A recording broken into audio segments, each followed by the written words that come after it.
오늘 말씀의 제목, 하나님의 섭리의 사역은 무엇입니까? 라는 제목으로 함께 말씀 나누도록 하겠습니다. 머피의 법칙이라는 말이 있습니다. 잘못될 수 있는 일은 결국 잘못되기 마련이다 라는 뜻을 가지고 있습니다. 예상과는 다르게 일이 나쁘게만 꼬여가는 현상을 두고 하는 말입니다. 미국의 공군 대위였던 에드워드 머피라는 사람이 한 말에서 유래되었다고 합니다.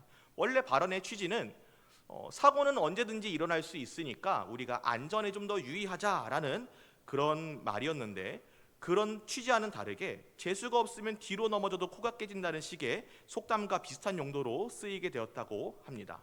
그래서인지 많은 사람들이 연거푸 안 좋은 일을 만났을 때 야, 또 머피의 법칙을 만났어 그러면서 자포자기하는 데 쓰이고는 하게 되었습니다.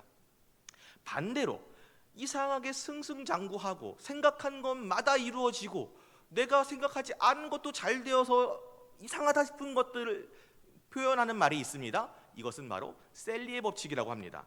재미있게도 이것은 영화에서 나왔습니다. 영화 해리가 셀리를 만났을 때에서 유래한 것으로 계속해서 자신이 바라던 대로 좋은 일이 일어나는 현상을 말하는 심리학 용어라고 합니다. 그런데 우리가 이렇게 우리가 일이 꼬이든 일이 잘 되든 쓰는 말에는 한 가지 특징이 있습니다. 우리에게 일어난 좋은 일이든지 나쁜 일을 단순히 운 혹은 확률에다가 맡겨버린다는 것입니다. 그것은 아마도 우리에게 때때로 찾아오곤 하는 이해할 수 없는 일들, 예측할 수 없는 고난, 불확실성 등을 우리의 시선에서는 완전히 이해할 수 없기 때문에 그런 말을 하는 것 같습니다. 우리는 단지 지금을 살아가는 인간입니다. 우리의 시야에는 우리에게 닥친 일의 전말을 모두 알 수 있는 시야가 존재하지 않습니다. 아주 작은 조각만을 담고 이해할 수 있을 뿐입니다. 그러다 보니까 우리는 우리에게 일어난 일들을 마치 바람이 어디서 불어와서 어디로 갔는지 사람이 알 수 없듯이 다 파악할 수 없기 때문에 이렇게 운이라든지 확률이라든지 하는 단어로 우리가 계속해서 생각하려고 하는 것 같습니다. 그러나 성경은 우리에게 이 모든 것들이 일어나는 이유에 대해서 분명하게 이렇게 이야기합니다.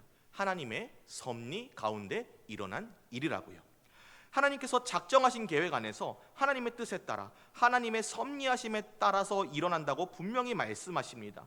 오늘 우리가 함께 읽은 마태복음 10장 29절 말씀은 이렇게 말씀합니다. 참새 2마리가 한 아사리온에 팔리지 않느냐? 그러나 너희 아버지께서 허락하지 아니하시면 그 하나도 땅에 떨어지지 아니하리라. 아멘. 이처럼 세상의 모든 일들은 하나님의 주권 아래에 있습니다. 어느 것 하나 하나님의 허락 없이 일어나는 것이 없습니다. 하나님께서는 세상의 모든 것을 창조하시고 유지하시고 보호하시고 통치하시는 하나님이시기 때문입니다. 웨스트민스터 소요리 문답의 11번 문답은 이렇게 우리에게 이야기하십니다. 하나님의 섭리의 사역은 무엇입니까? 하나님의 섭리의 사역은 그분의 모든 피조물과 그 모든 활동들을 가장 거룩하고 지혜롭고 능력 있게 하나님께서 보존하시며 통치하시는 것입니다. 아멘. 새 한 마리가 떨어지고 머리카락 하나가 빠지는 것조차, 그러한 사소한 일조차 하나님의 섭리를 떠나서는 일어날 수 없다고 말씀하십니다. 참새 한 마리와 같은 미천한 취급의 생물도 하나님이 그것을 보호하시고 그것들과 관련된 모든 일들을 하나님이 친히 이끄시고 다루시기 때문에 하나님의 주권적인 다스림 없이는 어떤 것도 일어날 수 없다고 하나님은 우리에게 성경을 통해 말씀하십니다. 그렇다면 우리가 이렇게 말하는 하나님의 섭리는 도대체 정확하게 무엇을 말하는 것일까요? 생각해보면 우리는 하나님의 작정이라든지 섭리라든지 하나님의 뜻이라든지 여러 신앙생활을 오래 하면서 계속해서 많이 들어왔고 많이 말하고 많이 고백하고는 있습니다. 그런데 막상 그래서 하나님의 섭리라는 게 도대체 뭔데 명확하게 말해봐 라고 누군가 질문한다면 대답해주기 어려운 것을 우리가 발견할 수 있습니다. 우리가 하나님의 섭리에 대해서 모르기 때문이 아니라 우리가 누군가에게 설명해 줘야 된다고 생각하고서는 좀 정리해서 생각해 본 적이 좀 적기 때문일 것입니다. 섭리, 프로비던스라는 단어는 라틴어 프로와 비데어, 보다의 합성, 앞서와 보다의 합성어입니다. 그러므로 직역하자면 섭리는 무언가를 미리 보고 미리 준비하는 것을 의미하게 됩니다. 그리고 이것이 하나님께 향하게 된다면 섭리라는 용어는 단순히 어떤 것을 미리 준비하는 것을 넘어서 그것을 계획에 맞게 실행하시는 것까지에 확장되게 됩니다. 창조 세계를 감독하시고 계획을 실행하시고 다스리시는 하나님께서는 전지전능하신 분이시라는 것을 섭리라는 말을 통해서 우리는 알 수 있는 것입니다. 하이델베르그 요리문답 27문에는 이렇게 설명하고 있습니다.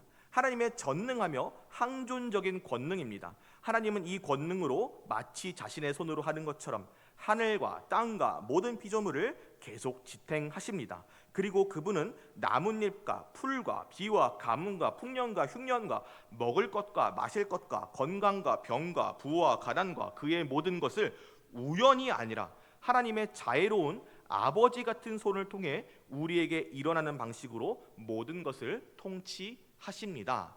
아멘. 이렇게 정의합니다. 하나님이 말씀하시는 바 하나님의 섭리는 세상 모든 일에 미치는 것입니다. 성경은 우리에게 분명히 말씀하십니다. 시편 103편은 이렇게 말씀합니다. 여호와께서 그의 보좌를 하늘에 세우시고 그의 왕권으로 만유를 다스리시도다. 아멘. 그러므로 사도행전 말씀에 우리가 그를 힘입어 살며 기동하며 있느니라 라고 말씀하시듯이 나뭇잎 하나, 풀 한 포기, 비와 가뭄, 건강과 질병, 부와 관한, 심지어 우리가 우연히 일어나는 거라고 생각하는 제비뽑기마저도 하나님의 섭리 가운데 있다는 것을 우리가 기억해야 한다는 것입니다. 오늘 본문처럼 참새 한 마리가 떨어지고 머리카락 하나 빠지는 것, 그것조차도 하나님의 섭리를 떠나서는 일어날 수 없는 일이라는 것입니다. 하나님의 섭리는 세상 구석구석 가장 미천하다고 가장 간과할 수 있는 것들에게도 미치는 것입니다. 성경에서 하나님의 섭리하심이 가장 잘 나타나는 말씀이 바로 요셉의 이야기가 아닌가 합니다. 요셉은 형들에 의해서 억울하게 종으로 팔리게 되었고 억울하게 감옥에 갇혔고 억울하게 잊혀버렸습니다. 그러나 하나님께서는 그가 겪은 모든 억울함, 모든 악한 일들을 마저도 사용하시는 하나님이심을 우리에게 보여줍니다.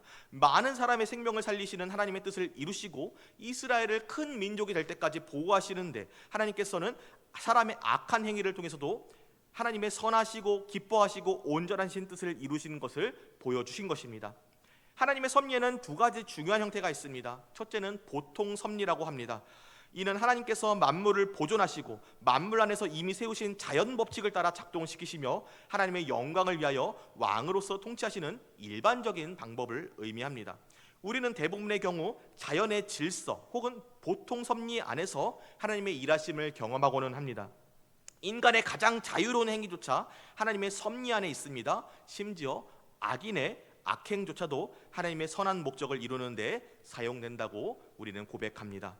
두 번째입니다. 초자연적 섭리, 즉 이적 혹은 표적이라고 부르는 섭리입니다.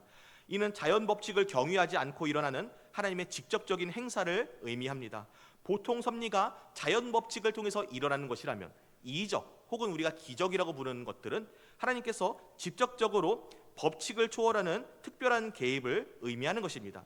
이적은 단순히 사람의 호기심을 자극하기 위해서가 아니라 자연계의 구원과 하나님 나라의 확장을 위한 특별한 목적을 가지고 우리에게 주어지는 하나님의 예기치 않은 권능의 임재입니다. 그리고 우리는 이러한 하나님의 섭리를 이해할 때 하나님의 놀라운 속성들을 깨닫게 됩니다. 먼저 하나님의 섭리를 통해서 우리가 알 수 있는 것은 하나님께서 가장 지혜로운 분이시라는 것입니다. 하나님의 섭리는 언제나 가장 지혜롭고 탁월한 목적을 바라보고 그 목적을 이루기 위해서 가장 합당하고 효율적인 방편들을 사용하시기 때문입니다. 우리의 이해를 넘어선 깊은 지혜가 모든 섭리 뒤에 있습니다. 우리는 때로 왜 이런 일이 일어나는지조차 모르지만 하나님은 절대로 실수하지 않으십니다. 이 지혜는 성령의 조명과 성경의 말씀을 통해서 우리에게 일부 깨달아집니다. 삶의 현장에서 인내와 분별력으로 적용될 때 우리에게 큰 유익을 가져다 줍니다. 때로는 섭리의 목적이 당장 눈에 보이지 않을 때가 많기에 우리는 인내가 필요합니다. 그러므로 당장 내가 원하는 일이 이루어지지 않는다 하여 서두르면 안 된다는 것을 우리가 기억해야 합니다. 또한 하나님께서는 가장 거룩한 분이십니다. 따라서 그의 섭리 역시도 가장 거룩하게 이루어집니다. 하나님은 섭리 가운데 일어나는 악들을 허용하시지만 하나님께서는 악의 원인이 아니십니다. 결코 죄에 물들지도 아니하시고 모든 악은 인간의 죄성에서 비롯되는 것이기에 하나님의 섭리는 죄악된 상황 속에서도 그분의 거룩하심을 위하여 완성된다는 것을 우리에게 말씀하십니다. 마지막으로 하나님은 가장 능력이 있는 전능하신 하나님이십니다. 당연히 그의 섭리 가운데서도 그분의 능력과 권세가 나타납니다. 하나님은 자신의 뜻하신 바를 반드시 이루시는 전능하신 분이십니다. 그 어떤 방해도 하나님의 섭리를 좌절할 수 없습니다. 이사야서 46장 10절은 우리에게 이렇게 선언하십니다. 내가 시초부터 종말을 알리며 아직 이루지 아니한 일을 옛적부터 보이고 이르기를 나의 계획이 설 것이니 내가 나의 모든 기뻐하는 것을 이루리라 하였노라. 아멘. 그러나 이 모든 말씀에도 불구하고 우리가 한편으로는 계속해서 포기할 수 없는 것이 있습니다. 가장 어려운 질문입니다. 악의 문제입니다. 우리는 분명히 앞서 하나님께서 악을 허용하시지만 하나님께서는 거룩하시고 선하신 분이시기에 악은 하나님께 속하지 않았다는 것을 분명히 배웠고 알고 있지만 우리가 가슴으로는 이해가 되지 않습니다. 가슴으로는 받아들여지지 않습니다. 우리는 하나님이 계시다면 왜 세상에 그토록 많은 악과 고통이 존재하는가 받아들여지지 않기 때문입니다. 우리는 자연재해로 인한 고통과 인간의 죄로 인한 고통을 목도합니다. 어린아이의 죽음, 홀로코스트와 같은 역사적 대량 학살은 인간의 사고를 마비시켜버립니다. 어떻게 하나님이 계시다면 이러한 악을 허용하실 수 있지? 우리는 이러한 것들을 목도할 때마다 하나님의 실존을 의심하게 되고 하나님께서 과연 계신가? 하나님께서 살아계신가? 하나님께서 역사하신다면 이러한 악을 어떻게 허용하실 수 있는가? 하나님을 원망하게 되고는 합니다. 신학자들은 이 문제에 대해서 완벽하게 신학적인 정답을 제시하지는 않습니다. 성경 역시도 이 문제에 대해서 완벽하게 이론적인 답을 제시하지는 않습니다. 대신 이 문제가 제시될 때마다 말씀을 통해 성령의 음성으로 성도에게 스스로 깨닫게 하시는 은혜를 베푸십니다. 이 문제 앞에 우리가 설 때마다 우리가 가장 먼저 취해야 할 것은 바로 겸손입니다. 하나님은 하나님으로 인정하고 사람은 사람으로 인정해야 합니다. 하나님은 하나님이시며 지혜와 능력이 무한하신 전능자이시지만 사람은 그저 사람일 뿐입니다. 우리는 제한되고 무력하고 내 앞에 작은 일의 조각밖에 볼 수 없는 미련한 존재들입니다. 마치 욥이 자신의 고난 가운데 하나님 앞에 섰을 때 자신의 무죄함을 들어 하나님께 상소하려 하였지만 하나님과의 대화를 통해 그가 깨달은 것은 딱 하나였습니다. 자신이 하나님께서 얼마나 무한하시고 얼마나 선하시고 얼마나 광대무변하신지 하나님의 섭리가 얼마나 완벽하게 이루어지는지 전혀 알지 못하고 있었다는 것입니다. 욥은 자신이 그 깨달은 것을 이렇게 고백하고 있습니다. 욥기 42장 말씀입니다. 욥이 여호와께 대답하여 이르되 주께서는 못하실 일이 없사오며 무슨 계획이든지 못 이루실 것이 없는 줄 아오니 무지한 말로 이치를 가리는 자가 누구니이까? 나는 깨닫지도 못한 일을 말하였고 스스로 알 수도 없고 헤아리기도 어려운 일을 말하였나이다. 내가 말하겠사오니 주는 들으시고 내가 주께 묻겠사오니 주여 내게 알게 하옵소서. 내가 주께 대하여 귀로 듣기만 하였사오나 이제는 눈으로 주를 배웁나이다. 그러므로 내가 스스로 거두어드리고 티끌과 제 가운데에서 회개하나이다. 아멘. 오늘날 문제 앞에서는 우리 역시도 마찬가지입니다. 우리도 우리를 괴롭히는 문제 앞에서 욥과 조금도 다를 것이 없습니다. 우리는 이 일이 어디서부터 시작하였고 어디를 향해 가고 있으며 이 일들이 무엇을 위하여 허락되었고 하나님의 뜻이 어디 있는지 하나님이 무엇을 바라보시는지 전혀 알 수 없습니다. 그렇기 때문에 우리는 우리 앞에 있는 고난 앞에서 고민하고 무너지고 하나님의 선하심을 의심하고 때로는 하나님께 부르짖으며 하나님 계시기는 한 것입니까? 라고 원망하기도 하는 것입니다. 하나님이 살아계시다면 어떻게 당신의 백성을 돌아보지 않으십니까? 예루살렘이 함락하게 된 것은 왜 그렇습니까? 하나님이 살아계시다면 당신의 백성들이 예수를 믿는다는 이유만으로 핍박받는 것이 마땅합니까? 하나님이 살아계시다면 왜 속히 다시 오시겠다던 주님은 카타콤에 숨은 성도들에게 찾아오지 않으셨습니까? 2000년이 지난 지금도 세상의 왕권을 우리 주와 그리스도의 나라로 회복하지 않으셨습니까? 하나님이 살아계시다면 오늘 내가 예수를 믿지 않는 직장 상사와 동료와 친지들에게 압력을 받고 있는데 왜 나를 구원하지 않으십니까? 왜 지켜만 보고 계십니까? 어찌하여 오늘 내가 이 기도의 자리에서 하나님의 구원하심을 구하고 부르짖는 음성에 잠잠히 계십니까? 하나님, 나를 바라봐 주시옵소서. 혹시 오늘 이 자리에 계신 성도님들께서 이렇게 마음속에 어려움이 있으시지는 않으십니까? 그러나 하나님은 의심할 여지 없이 가장 선하십니다. 가장 거룩하십니다. 모든 일을 사용하셔서 선을 이루십니다. 이 땅 가운데서 어려움이 많고 성도의 삶에 억울함이 많으나 그 모든 것은 하나님이 악하시거나 하나님이 악한 일이 일어나도록 계획하셨기 때문이 아니십니다.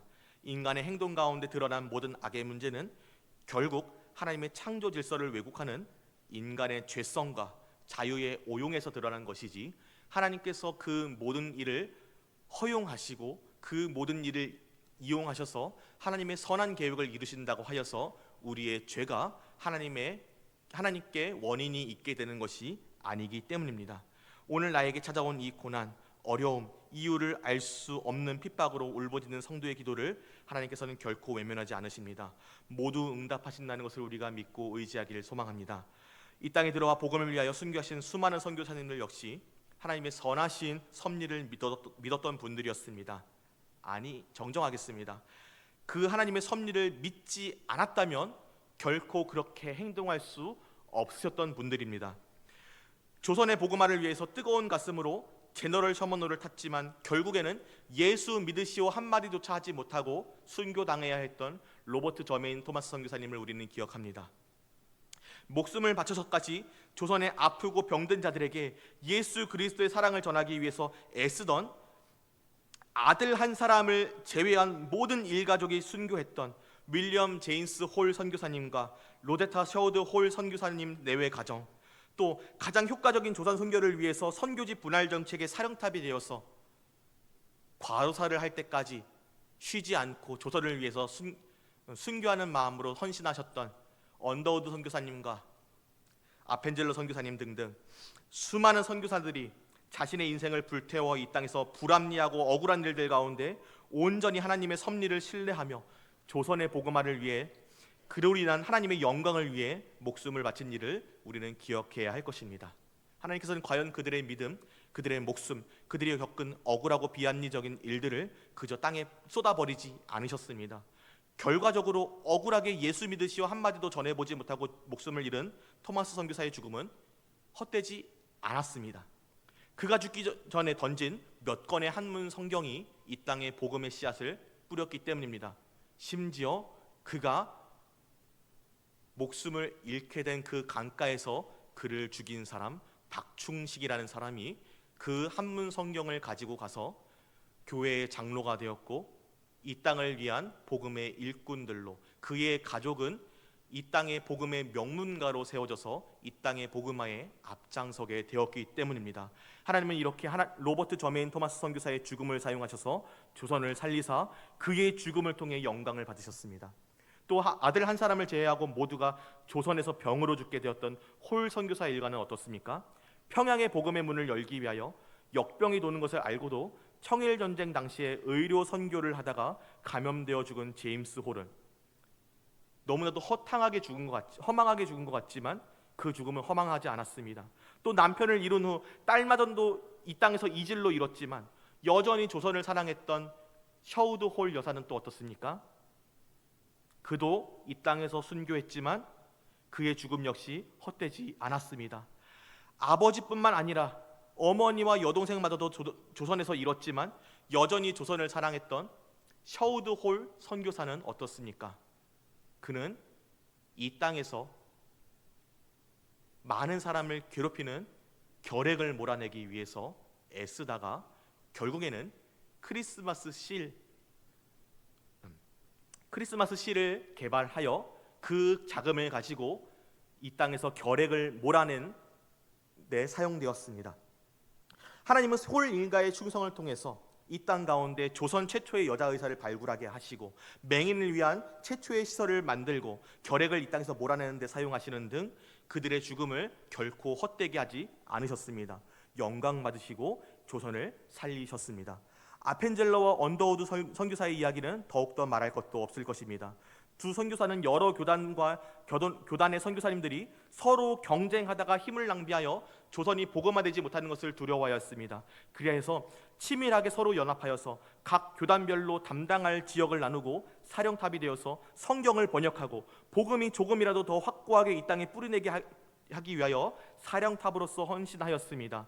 결국 언더우드 선교사는 과로로 순교하였고 아펜젤러 선교사는 끝까지 한국어 성경 번역을 위하여 힘쓰며 목포로 가서 회의에 참석하기 위하여 배를 타고 가다가 배가 숨을 당할 때 한국인 여학생을 살리기 위하여 순교하였습니다. 하나님께서는 오늘 우리가 이렇게 예배드리며 하나님을 주로 선포하며 영광 돌릴 수 있게 하기 위하여서 이 두 선교사님의 충성을 받으시고 그들의 헌신을 사용하사 영광 받으셨습니다. 하나님께서는 이렇듯이 모든 선교사님의 목숨까지도 아끼지 않는 수고와 헌신, 충성을 사용하여서 조선을 살리시고 영광 받으시고 조금도 헛되지 않게 사용하셨습니다. 사랑하는 성도 여러분, 우리는 섭리 가운데 하나님께서 악의 원인이 아니심을 분명히 고백해야 할 것입니다. 오늘 우리에게 일어난 일들로 인해 하나님을 원망해서는 안 될 것입니다. 다만 나의 괴로움을 하나님 앞에 내려놓고 하나님의 도우심을 구하는 성도, 모든 일 가운데 하나님의 영광을 구하는 성도가 되어야 할 것입니다. 먼저 고난 가운데 기도해야 할 것은 하나님께서 우리의 기도를 들으시기로 약속했기 때문이요, 고통 중에도 하나님의 영광을 구해야 할 것은 우리가 그것을 위하여 지음받았기 때문입니다. 우리는 만물이 그것을 위하여 존재하며 하나님은 나의 고통마저도 선하게 사용하시는 분이심을 믿습니다. 오늘 우리가 다 봉독하진 않았지만 마태복음 10장 29절 이하의 본문은 우리에게 이렇게 말씀하시는 것을 볼 수 있습니다. 참새 두 마리가 한 아사레온에 팔리지 않느냐? 그러나 너희 아버지께서 허락하지 아니하시면 그 하나도 땅에 떨어지지 아니하리라. 너희에게는 머리털까지 다 세신 바 되었나니 두려워하지 말라. 너희는 많은 참새보다 귀하니라. 누구든지 사람 앞에서 나를 시인하면 나도 하늘에 계신 내 아버지 앞에서 그를 시인할 것이요, 누구든지 사람 앞에서 나를 부인하면 나도 하늘에 계신 내 아버지 앞에서 그를 부인하리라. 복음으로 인한 고난 중일지라도 다른 사람 앞에서 예수를 시인한다면 곧 하나님께 영광 돌리는 것이 되는 것입니다. 예수님께서는 성도가 고난 중에서도 하나님께 영광 돌리고 끝까지 이겨낸다면 하나님의 섭리의 선하심을 신뢰함을 바라고 이겨내는 것, 하나님의 섭리의 선하심을 신뢰함을 바라고 계신다고 말씀하고 계십니다. 왜 이런 것을 우리에게 요구하십니까? 그것은 하나님께서 우리의 필요를 아시고 돌보시는 하나님, 섭리의 하나님이시기 때문입니다. 오늘 예수님께서는 우리에게 마태복음 6장을 통해서도 이렇게 말씀하십니다. 오늘 있다가 내일 아궁이에 던져지는 들풀도 하나님이 이렇게 입히시거늘 하물며 너희일까 보냐 믿음이 작은 자들아, 그러므로 염려하여 이르기를 무엇을 먹을까 무엇을 마실까 무엇을 입을까 염려하지 말라. 그러므로 이는 다 이방인들이 구하는 것이라. 너희 하늘 아버지께서 이 모든 것이 너희에게 있어야 할 줄을 아시느니라. 아멘. 그러므로 이 모든 것이 우리에게 있어야 할 줄을 아시는 하나님께서 우리에게 주실 것을 온전히 믿고 우리는 다만 하나님의 영광을 구하는 삶을 살아야 한다고 말씀하시는 것입니다. 그런즉 너희는 그의 나라와 그의 의를 구하라. 그리하면 이 모든 것을 너희에게 더하시리라고 마태복음 6장 33절은 말씀하고 계십니다. 사랑하는 성도 여러분, 오늘 우리는 머피의 법칙과 셀리의 법칙이라는 세상의 언어를 넘어 우리의 모든 삶의 순간을 주관하시는 하나님의 섭리를 살펴보았습니다. 하나님의 섭리는 우리의 일상이 아무리 작고 사소한 순간이든 힘들고 어려운 일이든 혹은 계속해서 승승장구하는 일이든 다 상관없이 하나님의 계획과 이루어 나가심 안에 존재한다고 말씀합니다. 우리는 제한된 존재이기 때문에 하나님의 광대하고 지혜로운 계획을 다 이해할 수 없고 때로는 우리 앞에 찾아오는 고난과 악의 신비 앞에서 절망하기도 합니다. 그러나 그 모든 것은 세상이 말하는 것처럼 운이 나빠서나 아니면 좋아서가 아니라 혹은 확률 때문이 아니라 하나님의 주권 아래 이루어지는 일이라는 것을 기억해야 합니다. 하나님께서는 우리의 모든 지혜 가운데 당신의 모든 지혜 가운데 우리에게 세상 모든 만물을 가장 거룩하고 가장 지혜롭고 가장 능력 있게 주관하시는 것을 섭리를 보여주시는 하나님이신 것을 우리가 고백해야 합니다. 그러므로 만물은 하나님 때문에 보존되고 하나님으로 말미암아 통치되는 줄 우리가 고백해야 합니다. 때로는 이해하기 어렵고 억울하고 앞이 보이지 않는 일들이 우리를 찾아올 것입니다. 어쩌면 고통의 중함으로 인해서 하나님을 원망하고 하나님이 어디 계시느냐 원망하게 될지도 모릅니다. 담대하십시오. 욥의 고백처럼 우리를 향한 하나님의 계획은 결코 실패하지 않는다는 것을 고백하시길 소망합니다.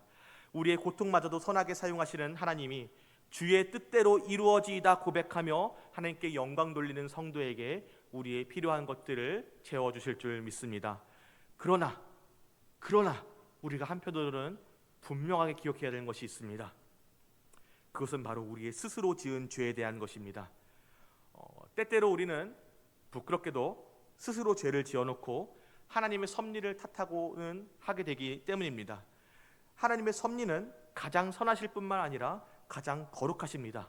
나의 죄와는 하등 상관없는 분이십니다. 모든 죄는 하나님에 대한 반역이고 하나님의 거룩한 율법을 어긴 것입니다. 그저 하나님이 섭리 가운데 우리의 죄를 허락하시고 심지어 나의 죄까지 사용하셔서 하나님의 섭리를 이루어 나가실 뿐이지 하나님께서 우리의 죄를 짓도록 계획하신 분이 아니시기 때문입니다. 나의 죄는 하나님의 작정을 이루시기 위해 존재하는 것이 아니라는 것을 우리가 기억해야 합니다.